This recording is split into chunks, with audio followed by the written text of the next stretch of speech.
लोग बहुपद के बारे में पढ़ेंगे। सभी बच्चे शांति बनाए रखें। आज हम लोग बहुपद के बारे में पढ़ेंगे।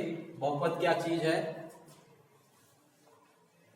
यूपी बोर्ड में बहुत इंपॉर्टेंट चैप्टर है। आज हम बहुपद के बारे में देखेंगे, बहुपद क्या चीज है। तो इसको पढ़ने के लिए सबसे पहले बच्चों हम चर के बारे में जानेंगे, चर, और दूसरा अचर। चर क्या है, अचर क्या है, इसको पढ़ने के लिए पहले हम लोग चर और अचर के बारे में जानते हैं कि क्या चीज चर है, क्या चीज अचर है। अब चर और अचर में आप लोग को बताना है कि चर क्या होता है और अचर क्या होता है। तो चर में जो चीज, जैसे आपका ए हो गया, बी हो गया, सी हो गया, एक्स, वाई, जेड, ये सब क्या है, चर है। एक वेरिएबल है जिसका मान बदला जा सकता है, बदल सकते हैं। और अचर जो होता है ये आपका एक, जैसे 5 हो गया, 6 हो गया, 2 हो गया, 1 हो गया, डॉट डॉट डॉट, ऐसे ये सब आपका अचर है जो कि कांस्टेंट है। इसको हम कांस्टेंट कह सकते हैं। और ये आपका जो चर है ए बी सी डी, ये सब आपका चर में आएगा। जैसे सीधी सीधी सी बात हम ये समझ सकते हैं आसानी शब्दों में, क्योंकि हमने इस चैनल को इसलिए बनाया है कि जो बहुत आसानी से, बहुत सिंपल मैथ, बहुत सिंपल तरीके से आपको समझाया जा सके, आपको कोचिंग की जरूरत ना पड़े। और मैं इसलिए ऑनलाइन इस वीडियो अपलोड कर रहा हूं। और आपको आगे हमारा चैनल सब्सक्राइब कर दीजिएगा, लाइक कर दीजिएगा, ताकि आपको हमारा वीडियो मिलता रहे।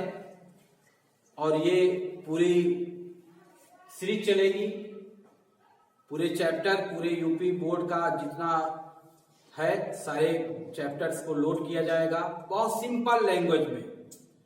मैं विद्यालय में टीचर हूं, मैं अपने बच्चों को क्लास में पढ़ाता हूं। कुछ बच्चों ने कहा कि सर, जो बाहर के बच्चे हैं, बाहर रहते हैं, वो क्लास नहीं कर पाते हैं, उनके लिए भी आप वीडियो बनाइए। तो हम अपने जो क्लास के बच्चे हैं उनके कहने पे वीडियो बना रहे हैं और ये अपलोड होगा, ताकि वो बच्चे भी लाभ उठाएं और सिंपल तरीके से, बहुत साधारण तरीके से आपको हम मैथ समझाएंगे, जिससे आप उसका लाभ उठाइए। तो बेटा, जो चर है और अचर, बहुपद चैप्टर का नाम है, उसमें चर पहले हम सीखेंगे और अचर के बारे में सीखेंगे। चर जैसे A B C X Y Z, ये सब आपके क्या है, चर कहे जाते हैं। चर का मतलब, जैसे सिंपल लैंग्वेज में हम समझे तो चर का मतलब जैसे चलने वाला, जो चीज चला जाए। कहने का मतलब इसका मान ए बी सी डी कुछ भी हो सकता है। ए का मान 1 भी हो सकता है, 2 भी हो सकता है, 3 भी हो सकता है, 4 भी हो सकता है, 5 भी हो सकता है। यानी कि इसका मान कोई फिक्स नहीं है, चलने वाला है, मतलब निरंतर चल सकता है। कोई भी नंबर, कोई भी numerical, A B X Y Z का कोई भी न्यूमेरिकल हो सकता है, सीधा सी बात। और अचर का आचर, जो चलने वाला ना हो, यानी कहने का मतलब फिक्स हो, एकदम फिक्स नंबर हो। फिर 5 है तो 5 है, 6 है तो 6 है, 2 है तो 2 है, 1 है तो 1 है। ये इसका मान बदल नहीं सकते, वो उसको हम आचर कहेंगे, जो चलने वाला। आचर हिंदी का है आचर, जो ना चले, जो ना चल सके, यानी कि जो जिसका मान ना बदले, एक फिक्स रहे, उसको हम अचर कहेंगे। अब हम तीसरी चीज हम देखेंगे इन्हीं दोनों को मिला के बहुपद, जैसे अगर इन दोनों को मिला दें, जैसे x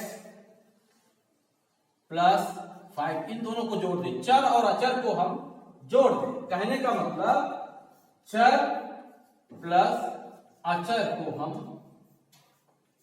जोड़ दें, यानी कि इसमें से x ले लें, इसमें से कोई न्यूमेरिक ले लें, कोई अंक ले लें अचर का, तो x प्लस 5।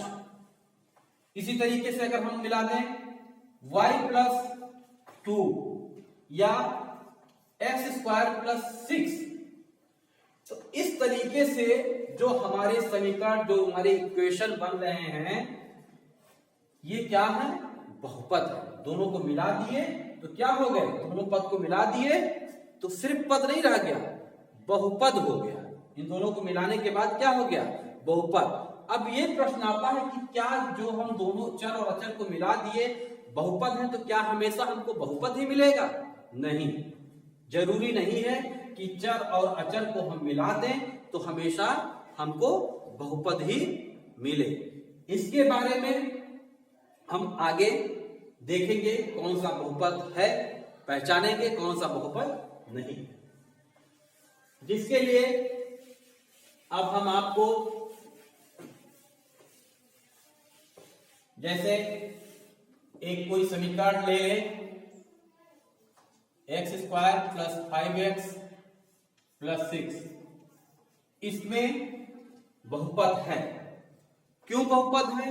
क्योंकि जो हमारा चर है, चर की वैल्यू, चर की जो घात होती है, चर की जो घात क्या होनी चाहिए? पूर्णांक होना चाहिए।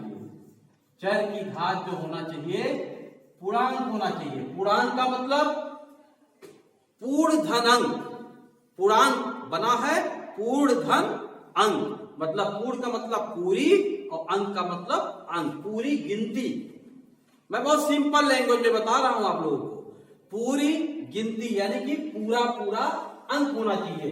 अब हम यहां देख सकते हैं इस समीकरण में देख सकते हैं कि x की जो घात है वो क्या है?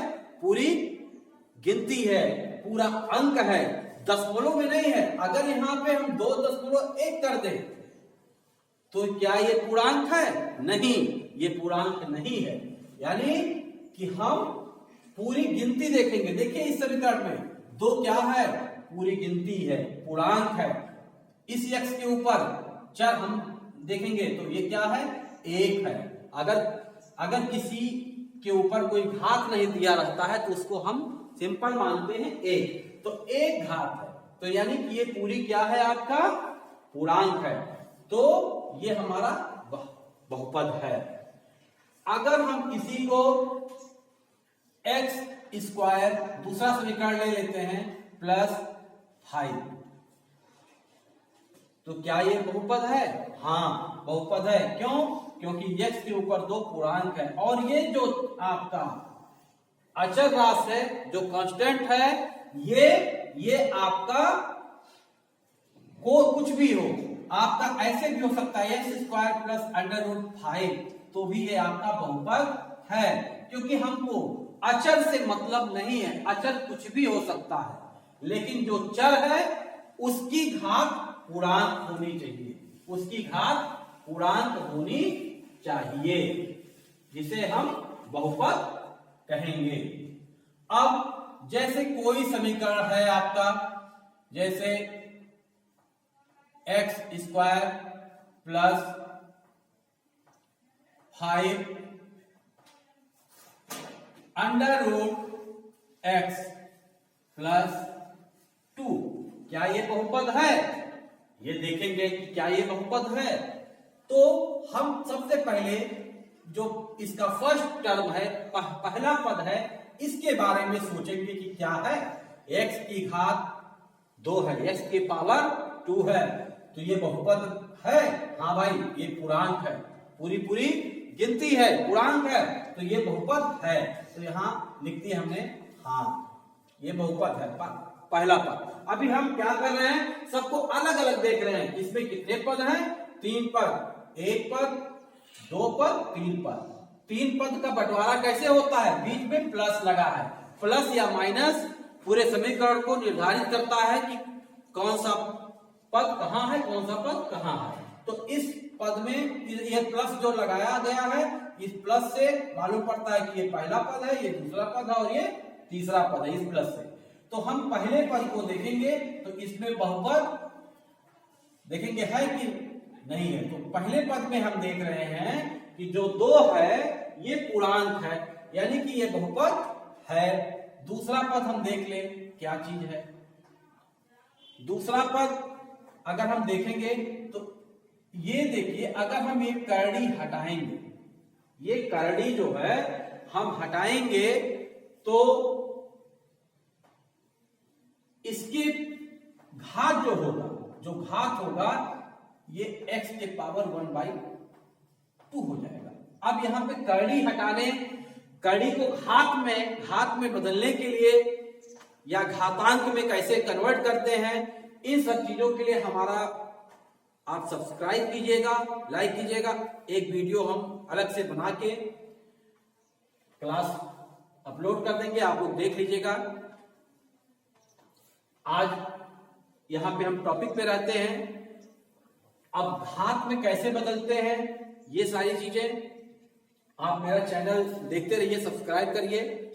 फिर आगे के हम एक वीडियो बनाएंगे कि इसको कैसे x पावर 1/2 कैसे लिखा गया, ये सारी चीजें हम बताएंगे नेक्स्ट टॉपिक पे।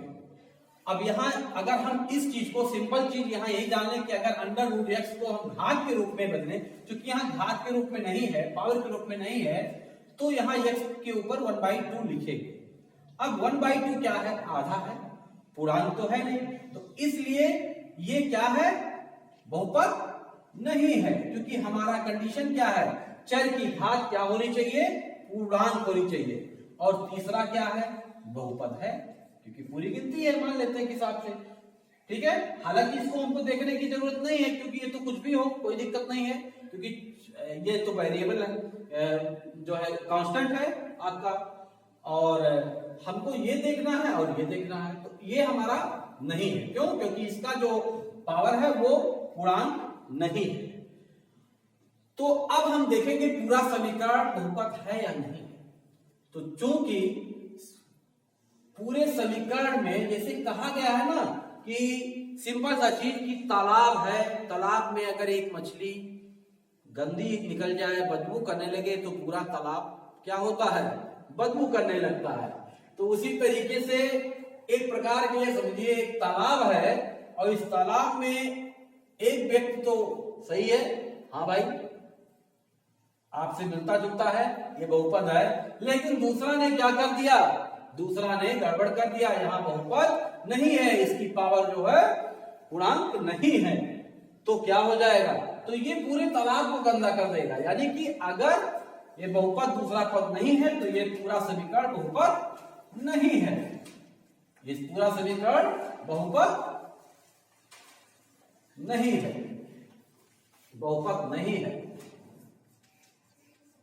ठीक है। यानी कहने का मतलब ये हम समझे कि पूरे समीकरण में जब सारे पद बहुपद होंगे तब समीकरण बहुपद होगा, नहीं तो नहीं। अब इसके बाद हम एक चीज और देखेंगे, इसमें इस चैप्टर में रहता है, फिर हम आपको एक्सरसाइज इसका करवाएंगे। जैसे चर है और आपका चर हो गया कि जैसे आप का कोई समीकरण है x² + 5x + 6।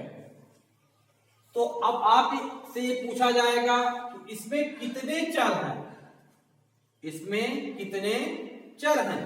तो आप सिंपल सा क्या कहेंगे, 1 और 1 2 चर हैं। जैसे लिखा गया x + 5, आपसे पूछा गया कितने चर हैं, देखिए एक ही चर तो है x, तो यहाँ पे एक हो गया। कह दिया गया x plus Y plus Z plus 6 कितने चर हैं, तो 1 2 3, 3 चर हैं।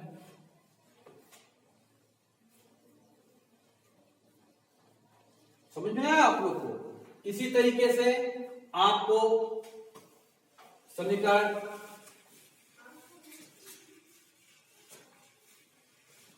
चर हो गया। घात पूछेगा क्वेश्चन में इस चैप्टर में कि जैसे x की पावर 5 प्लस 6 प्लस 3 कितने की घात है, तो जो सबसे बड़ी घात है क्या है 5, तो हम बताएंगे क्वेश्चन में कि 5 की घात। आ गया x square plus 2x plus 3 कितने की घात है, तो जो सबसे बड़ा है वो हम लिखेंगे 2। आ गया x power 4 plus x power 10 plus y power 20 sorry x power 20 कितने की घात है, तो घातों की संख्या हम क्या बोलेंगे 20, क्योंकि जो सबसे बड़ी घात है वही हम इसमें बताएंगे। नेक्स्ट आपको अगले चैप्टर में हम आपको एक्सरसाइज करवाएंगे और देखेंगे बहुत सिंपल तरीके से एक एक प्रश्न का हम यहाँ पे आपको आंसर देंगे, बताएंगे। आपको कोई समस्या हो तो आप मुझे कमेंट में भी बता सकते हैं। कोई चीज आपको दिक्कत होगी तो आप मुझे कमेंट में बता सकते हैं, मैं आपको उसको सॉल्व करने की पूरी कोशिश करूंगा। और कृपया आप लोग मेरे चैनल को एक बार फिर से कह रहे हैं सब्सक्राइब कीजिए, लाइक कीजिए, ताकि अगला वीडियो आपको निरंतर हमारा मिलता रहे। धन्यवाद।